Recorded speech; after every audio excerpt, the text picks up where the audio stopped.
My wife walked through our front door at 4:07 in the morning, smelling like whiskey and someone else's cologne, and when I asked her where she'd been, she just smiled this slow, lazy smile and said, "Don't ask, Roland." So, I didn't. I went back to bed. I let her think she'd won. But the next morning, when she walked into our living room and saw who was sitting in my armchair, and saw her own mother standing beside him crying without making a sound, my wife didn't scream. She didn't argue. She just collapsed onto the floor like her legs had turned to water. And that was only the beginning of the longest day of her life. My name is Roland Ashford. I'm 49 years old, and I've spent the last 19 years working as a licensed family therapist here in Franklin, Tennessee, just south of Nashville. People pay me $180 an hour to help them save their marriages. Couples sit on my couch every single day, crying, screaming, sometimes just sitting in silence because they don't have words left. I've heard every kind of betrayal you can imagine. I've helped hundreds of people rebuild trust after affairs, after lies, after the kind of damage that most people think is unfixable. I was good at my job. I want you to understand that before I tell you the rest of this story, because the irony of what happened to me isn't lost on me. I spent 2 decades teaching other people how to read the signs of a marriage falling apart, how to notice the small changes before they become the big ones. And somehow, I missed every single sign in my own house.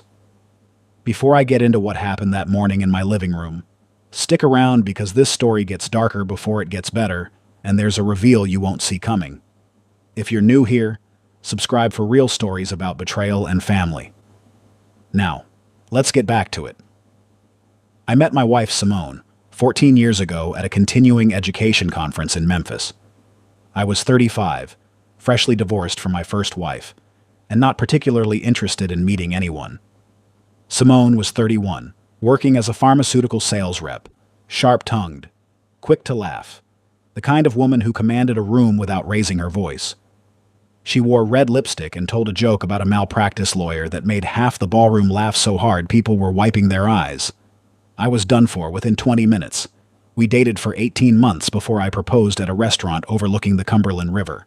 Simone cried, said yes before I'd even finished the sentence, and for the first several years of our marriage, I genuinely believed I'd found something rare. She was ambitious, she was funny, and she seemed to love me in a way my first marriage had never come close to. We built a life together in a 4-bedroom colonial on a quiet street in Franklin, the kind of neighborhood with mature oak trees and neighbors who wave from their porches. Simone's career took off. She moved from sales into regional management, then into a director position with a pharmaceutical company headquartered out of Nashville. My private practice grew steadily. We weren't wealthy, but we were comfortable. We took a trip to Italy for our 5th anniversary. We talked about having kids, though it never happened, and eventually we both stopped bringing it up, filling the space instead with careers, with dinner parties, with the particular rhythm that childless couples in their 40s settle into. Simone's mother, Dolores, lived 20 minutes away in Brentwood, and she'd become as much a fixture in our lives as any parent could be. Dolores was 68, sharp as a tack, widowed for almost a decade after Simone's father passed from a heart attack. She adored me, or at least I thought she did. She called me her son more often than she called me her son-in-law. Sunday dinners at Dolores's house had been a ritual for over a decade, the kind of tradition that felt as permanent as the walls of the house itself. I tell you all of this so you understand what I thought I had. I thought I had a wife who loved me, a mother-in-law who trusted me, and a marriage that, while not perfect, was solid enough to survive whatever came at it. I was wrong about almost all of it, and the unraveling started so quietly that I nearly missed it entirely. It began about 8 months before that 4 a.m. night with what I can only describe as small absences. Simone started staying late at the office, which wasn't unusual given her position, except the calls started coming at strange hours and she'd take them in the garage with the door shut, her voice dropping to something just below a whisper. When I asked who it was, she'd say a client, a difficult account, corporate drama I wouldn't find interesting. I believed her. That's the thing about spending your career teaching other people to trust their gut instincts. Somehow, you forget to use your own. Then came the new gym membership, a boutique fitness studio downtown that cost more per month than our car payment. and with it came new clothes, new makeup, a haircut that took years off her appearance. I told myself I was happy for her. 45 is a hard age for anyone, and if working out and feeling good about herself made her happy, who was I to question it? The weekend trip started around month 5, a girls' trip to Charleston with women from her office, a conference in Atlanta that ran 2 days longer than any conference I'd ever heard of, a spa weekend in Gatlinburg with her cousin, whom I later learned hadn't spoken to Simone in almost 3 years. Each individual lie was small enough to swallow. It was only when I lined them all up later, sitting alone at my kitchen table with a legal pad, the way I might for a client, that I saw the pattern for what it actually was. The turning point, the thing that finally cracked my denial wide open, happened on a Tuesday in late September. I'd had a light afternoon, only one client, a young couple working through infidelity of their own, and I remember sitting across from them thinking about how strange it was that I could diagnose the exact behavioral signature of an affair in someone else's marriage while refusing to look directly at my own. I came home early that day, around 4 p.m., planning to surprise Simone with dinner reservations at the restaurant where I'd proposed. Her car wasn't in the driveway, which wasn't unusual, but her work laptop was sitting open on the kitchen counter, still logged in, screen glowing. I wasn't trying to snoop. I want to be honest about that. I walked past it to get a glass of water, and a notification popped up on the corner of the screen from a messaging app I didn't recognize. The preview text was enough. Can't wait for Thursday. Same room as last time. I stood there in my own kitchen holding a glass of water I never drank, staring at 4 words that unraveled 14 years of marriage in about half a second. I didn't open the laptop further. I didn't need to. Something in my chest went cold and still in a way I recognized from clients who described the exact moment their world tilted sideways. I'd sat across from dozens of people describing this precise sensation, and now I understood it wasn't a metaphor. It was physical. It felt like the floor dropping 6 inches beneath your feet while you're still standing perfectly upright. I closed the laptop, walked to my study, and sat down for almost 2 hours doing absolutely nothing. Not crying, not raging, just sitting in the particular silence of a man who has just discovered that the last several months of his life have been a performance staged for an audience of one. I want to tell you something about myself that matters here. I don't do things impulsively. 19 years of sitting across from broken marriages has taught me that the people who react in the moment almost always regret the way they handled it. So instead of confronting Simone that night, instead of screaming or crying or demanding answers, I decided to do what I do best. I decided to gather information before I made a single move. Over the following 6 weeks, I became a quiet detective in my own life. I didn't hire anyone. I didn't need to. I simply started paying attention the way I should have been paying attention for months. I noticed which nights the late meetings happened. I noticed that her phone, which used to sit face up on the counter, now never left her hand or her purse. I noticed the new perfume, something floral and expensive that she never wore around me, except after she'd supposedly been at the gym. The credit card statement was the piece that finally gave me a name. A hotel charge, the Thompson Boutique Hotel downtown, $340 for a single night, on a Thursday when Simone had told me she was staying at her mother's because Dolores wasn't feeling well. I called Dolores the next morning under the guise of checking on her health. She sounded confused. "I feel fine, Roland. Why would Simone tell you that?" That was the moment I understood that my mother-in-law wasn't just a bystander to whatever Simone was doing. She was potentially being lied to as well, used as an alibi without her knowledge. And something about that detail, the fact that Simone had dragged her own mother into her lies without permission, made me angrier than the affair itself. I hired a private investigator named Wade Kinnard, a retired Metro Nashville police detective who now ran a small firm out of a converted house near Green Hills. Wade had done work for 2 of my clients in the past, quiet, meticulous men who valued discretion. Wade's report, delivered 3 weeks later in a manila folder that felt heavier than it should have, confirmed everything and then some. The man's name was Desmond Farrow.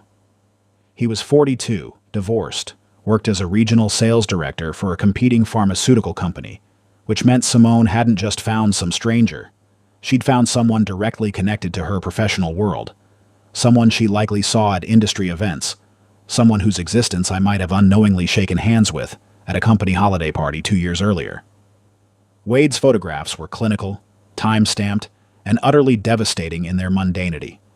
Simone and Desmond walking into the Thompson Boutique Hotel holding hands. Simone and Desmond having dinner at a restaurant in the Gulch, her head thrown back laughing at something he'd said, a laugh I hadn't heard directed at me in longer than I wanted to admit. The affair, according to Wade's timeline, had been going on for approximately 11 months. Nearly the entire time I'd been sensing something was wrong and telling myself I was imagining it. But there was one more piece of information in that folder that changed the entire shape of what I was dealing with, something Wade had uncovered almost by accident while running standard background checks. Simone's mother, Dolores, had unknowingly become entangled in something far stranger than just being used as a false alibi. 6 months earlier, Dolores had started dating a man she'd met at her church, a widower named Harold Ainsley, 69 years old, retired from 30 years at a manufacturing plant outside of Nashville. Dolores hadn't told Simone about Harold yet, embarrassed, she later admitted, about dating again at her age, worried what her daughter might think. And Harold, it turned out, had a son. Desmond Farrow was Harold Ainsley's son. I sat with that piece of information for a long time before it fully landed. My wife was having an affair with the son of the man my mother-in-law had quietly started falling in love with. Two entirely separate secret relationships, running in parallel without either woman knowing the other existed, until Wade's investigation accidentally tied them together on paper. I called Wade back and asked him to keep digging, specifically into Harold and Dolores. What I learned over the following 2 weeks reshaped my entire plan for how this was going to end. Dolores and Harold weren't just casually dating. They were serious, further along than Simone had any idea, and Harold had confided in Dolores things about his son that painted a picture of Desmond I don't think Simone had ever bothered to ask about. Desmond Farrow had been quietly let go from 2 previous companies for behavior involving inappropriate relationships with subordinates and colleagues. He had a pattern, a well-worn one, of pursuing married women, particularly women in leadership positions at competing companies, women who had access and information that, in Desmond's world, held value beyond the romantic. Wade's deeper dig into Desmond's LinkedIn activity, his email patterns with Simone that had been forwarded through a work account Simone apparently didn't realize was being monitored by her own company's IT compliance department, revealed something that stopped me cold. Desmond wasn't just sleeping with my wife. He'd been extracting information from her, pricing structures, territory strategies, details about an upcoming product launch that Simone's own company considered confidential. Whether Simone realized she'd been sharing trade secrets pillow talk at a time, I honestly couldn't say. But her company's compliance department, as it turned out, was already quietly investigating irregular data access tied to her credentials, something Simone had absolutely no idea was underway. I sat on all of this for another 2 weeks, turning the pieces over, trying to decide what kind of ending this story deserved. I could have confronted Simone privately. I could have hired a divorce attorney and let the lawyers handle everything from a careful distance. Any therapist worth his license would have told a client in my position to prioritize their own peace, to handle things calmly, to avoid public spectacle. But something about the scale of what Simone had done, the months of manufactured lies, the way she'd used her own mother as cover, the reckless carelessness with both our marriage and possibly her own career, made me want her to feel the full weight of the truth arriving all at once, in front of the people whose opinions mattered most to her. I called Dolores first. This was, without question, the hardest conversation of the entire ordeal. I drove to Brentwood on a Saturday afternoon while Simone believed I was seeing a client, and I sat across from the woman who had called me her son for over a decade, and I told her everything Wade had found. I watched her face move through disbelief, then denial, then a kind of quiet devastation that made me wish, for just a moment, that I'd never opened that laptop. "Are you certain," Dolores asked me, her hands wrapped around a mug of tea that had long since gone cold, "that this is Harold's son? My Harold?" I slid the photograph across her kitchen table. Desmond Farrow, standing beside his father at what appeared to be a company function years earlier, the resemblance unmistakable once you knew to look for it, the same sharp jaw, the same close-set eyes. Dolores was quiet for almost a full minute. Then she said something I've thought about many times since. I raised that girl better than this, Roland. I don't know what happened to her. It was Dolores, not me, who suggested the confrontation take place in front of the family. I want to be clear about that, because I think it matters. I had been leaning towards something smaller, more contained. But Dolores, in her hurt and her fury, said something that stuck with me. Simone built her whole life on being the golden daughter, the successful one, the one everyone admired. If she's going to destroy this family with her lies, she should have to face every single person she lied to all at once. So there's no room left for her to spin a different story to each of them separately. I understood in that moment that Dolores wasn't just angry on my behalf. She was angry as a mother who felt personally betrayed, and angrier still that her own private happiness with Harold had been dragged into her daughter's mess without her consent. We spent the next 2 weeks planning quietly. Dolores reached out to Harold, and in one of the more remarkable turns of this entire story, Harold Ainsley, upon learning what his son had done, insisted on being present for the confrontation himself. "My son needs to look his father in the eye while this comes out," Harold told Dolores. "He's done this kind of thing before, and I let it slide before. I won't let it slide again." Simone's sister, Paulette, who lived in Chattanooga and had always had a complicated competitive relationship with Simone, was brought in as well, though not told the full details until the morning itself. Dolores wanted witnesses, family who loved Simone and would still be devastated to learn what she'd done, rather than strangers who might simply gawk. The plan itself was simple in structure, even if it was excruciating to actually execute. Simone had a standing Thursday night ritual by that point, one I now understood to be her time with Desmond, usually returning somewhere between midnight and dawn, always with some variation of the same excuse. Wade's surveillance confirmed she'd been with Desmond that particular Thursday, at a house he was renting in the Berry Hill neighborhood. And this time, rather than confronting her the moment she walked through our door reeking of someone else's cologne, I decided to let her have that final night of thinking she'd gotten away with it. I remember lying in bed that night, wide awake, listening for the sound of the garage door. It was 4:07 in the morning when I heard her key in the lock. I heard her stumble slightly in the hallway, that particular unsteadiness of someone who's had more to drink than they should have. She came into the bedroom, and I sat up, deliberately, letting her see that I was awake. "Where were you?" I asked, keeping my voice level, the same voice I use with clients when I already know the answer to a question, but need to hear them say it out loud. Simone leaned against the doorframe, this slow, satisfied smile spreading across her face, the kind of smile that only comes from someone who believes, completely and totally, that they've outsmarted everyone around them. "Don't ask, Roland," she said, and there was almost a taunt buried in those 3 words, like she wanted me to push, wanted the drama, wanted some confirmation that I still cared enough to fight for her attention. I didn't ask again. I just said, "Okay," and I watched something flicker across her face, confusion maybe, or disappointment that I hadn't given her the reaction she was fishing for. She went into the bathroom, and I lay back down, staring at the ceiling, thinking about Harold and Dolores and Paulette, all of whom would be arriving at our house in less than 6 hours. I barely slept. Around 6:30, I got up quietly, showered in the guest bathroom so as not to wake her, and started making coffee in the kitchen. Dolores arrived first at 7:45, letting herself in with the spare key she'd had for years, her face pale but composed.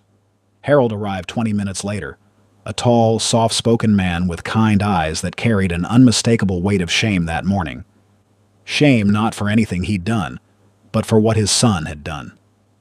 Paulette arrived last, confused, asking me 3 separate times what exactly was going on, before I finally told her simply, "You need to see this for yourself." I set 2 chairs in the living room, my armchair positioned so that anyone walking in from the hallway would see it immediately, and I asked Harold if he would be willing to sit there. He agreed without hesitation. Dolores stood beside him, her hand resting on his shoulder, and I want you to understand what that image actually was, because it's the exact image Simone walked into. Not some stranger sitting in judgment. Her own mother's boyfriend, a man whose son had been secretly sleeping with her, sitting in her husband's chair, with her own mother standing beside him, tears already sliding silently down her face before Simone had even entered the room. Paulette sat on the couch, arms crossed, still not entirely understanding what she was about to witness.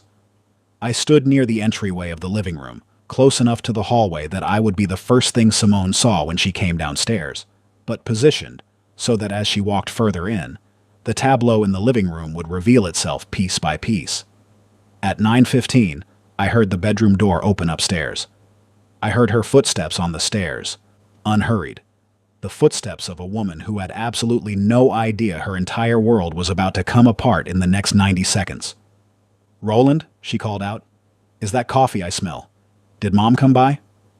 She walked into the kitchen first, saw the extra coffee cups, and I watched her expression shift from mild curiosity to something more alert. "What's going on? Why does it look like you're hosting a meeting in here?" "Living room," I said. That was all I said. 2 words. I watched her walk toward the living room entrance, and I watched, with a kind of clinical precision I'll admit unsettled even me, the exact sequence of her expressions as the scene revealed itself. First, she saw Paulette on the couch, her face registering surprise. "Paulette, what are you doing here? I didn't know you were in town."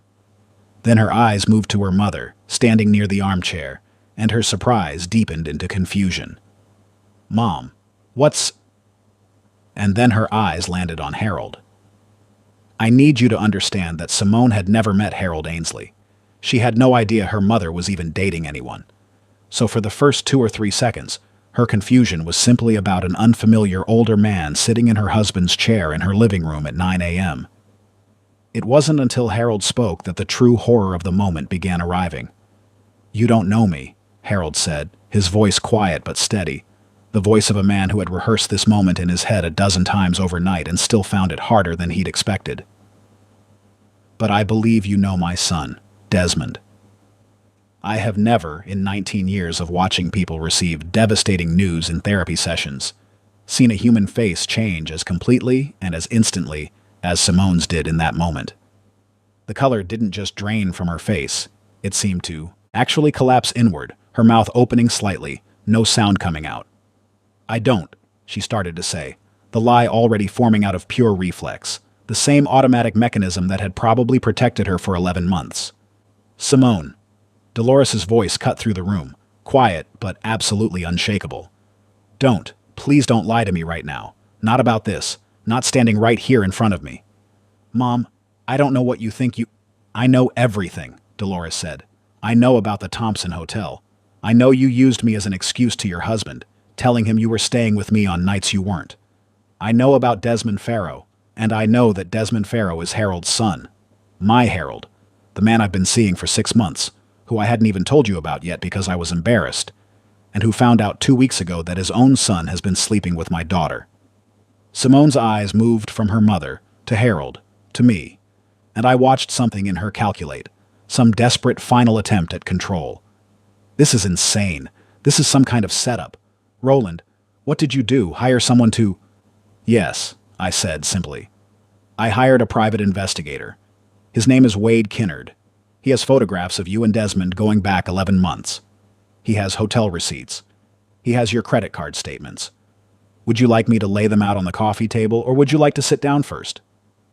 That was the moment Simone's legs actually gave out. She didn't faint completely, but she sank down onto the arm of the couch, one hand gripping the fabric, her breathing coming in short, sharp bursts. Paulette moved to steady her, though her own face had gone white with the second-hand shock of watching her sister's carefully constructed life implode in real time. 11 months, Simone whispered. Not quite to any of us, more to herself, as though hearing the number out loud for the first time made it real in a way that living it hadn't. 11 months, I confirmed. "And I want to tell you something else, Simone, because I don't think you fully understand the scope of what you've done. Desmond Farrow doesn't just have a habit of sleeping with married women. He has a pattern of doing it specifically with women who work for competing companies, women with access to information." I watched genuine confusion cross her face, quickly followed by something darker, something like dawning horror, as she started to connect pieces I don't think she'd ever allowed herself to examine too closely. Your company's compliance department has been investigating irregular access to confidential files under your credentials for the past 6 weeks, I continued. Product launch timelines, territory pricing structures. I don't know exactly what you told him or what he took without you even realizing you'd given it to him. But Wade's report suggests this isn't the first time Desmond Farrow has done exactly this. There were 2 other women, 2 other companies. Both times he mysteriously moved on right around the time those companies started internal investigations into leaked competitive intelligence. Simone's hand came up to cover her mouth. Whatever composure she'd tried to hold on to through the initial shock disintegrated entirely at this new information. This suggestion that she hadn't just been unfaithful, she'd potentially been used, manipulated, possibly even set up to unknowingly compromise her own career for a man who saw her as nothing more than a convenient access point. He told me he loved me, Simone said, and her voice had shrunk down to something small and childlike, utterly unrecognizable from the confident, sharp-tongued woman I'd fallen in love with 14 years earlier.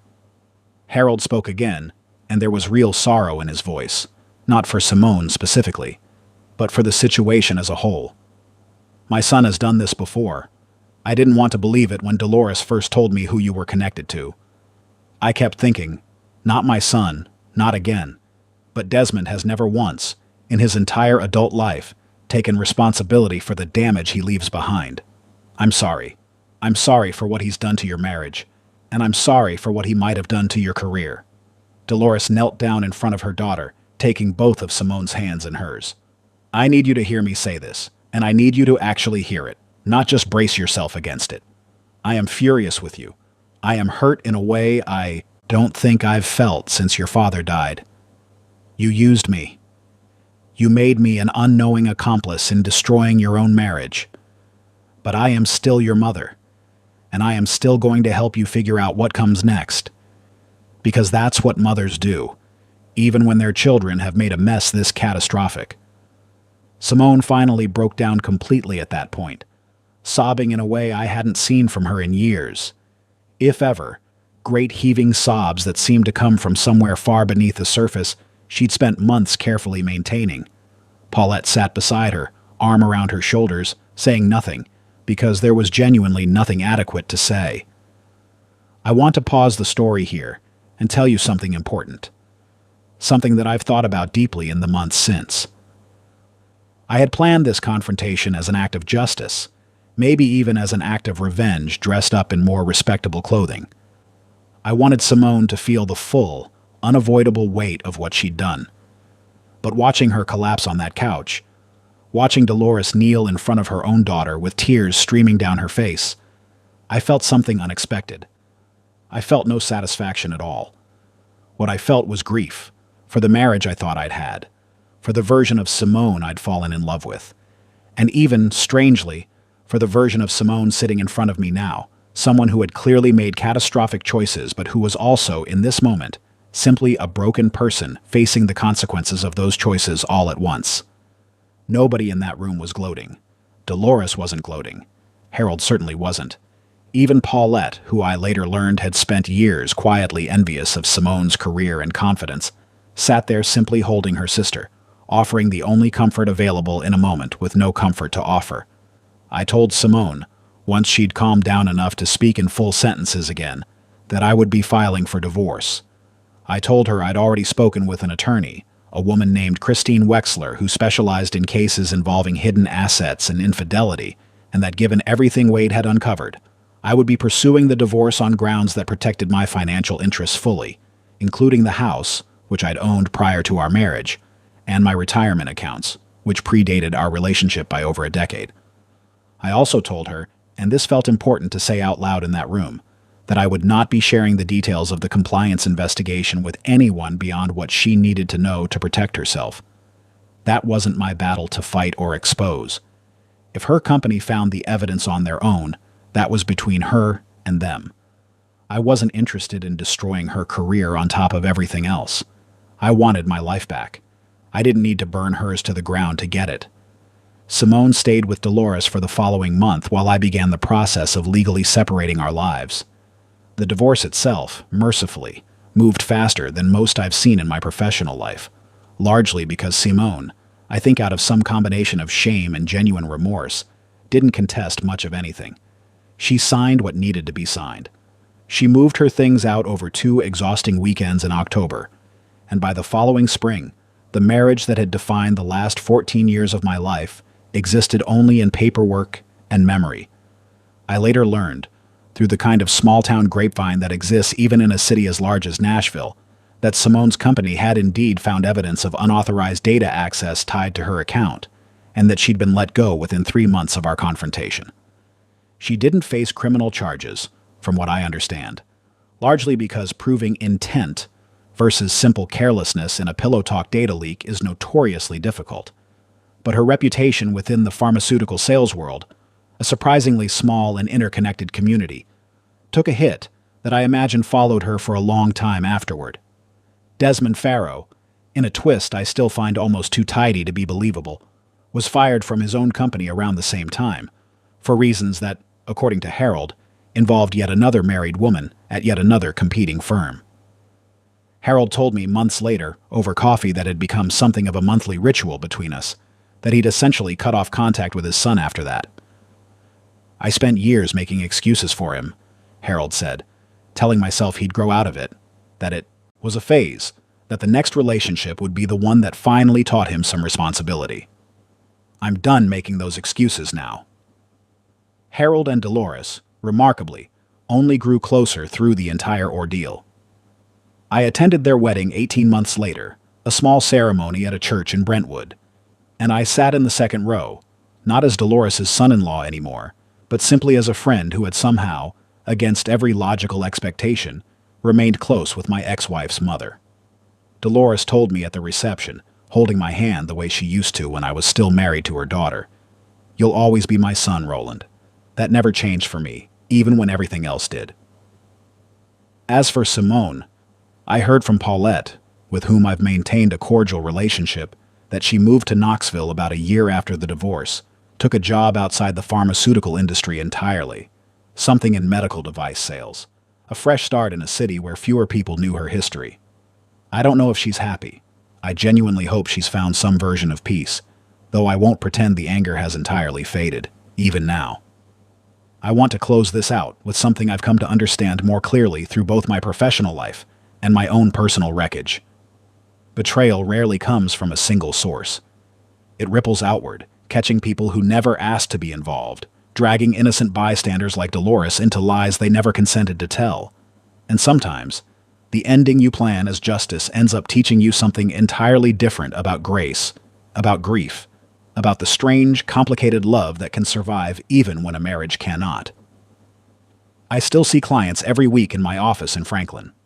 I still sit across from couples working through betrayals that mirror my own more closely than I sometimes let on. And when they ask me how I know what I know about the particular texture of that pain, I tell them the truth now, more often than I used to. I tell them I learned it firsthand, at 4 a.m, from a woman standing in my doorway smiling like she'd gotten away with something, and I let them draw their own conclusions about how the story ended. Honestly, the part of this story that stuck with me wasn't even the affair. It was Dolores. She found out her own daughter had been using her as a cover story for months, and she was still the one who knelt down and held her hand. That's the part I keep thinking about. How betrayal doesn't just hit the person cheated on, it splashes onto everyone standing nearby. And somehow the people who get hurt the most are still the ones showing up the next morning. If you've ever been the innocent bystander in someone else's mess, I'd genuinely love to hear about it. Drop it in the comments. And if stories like this hit different for you, stick around, subscribe. There's more coming every week.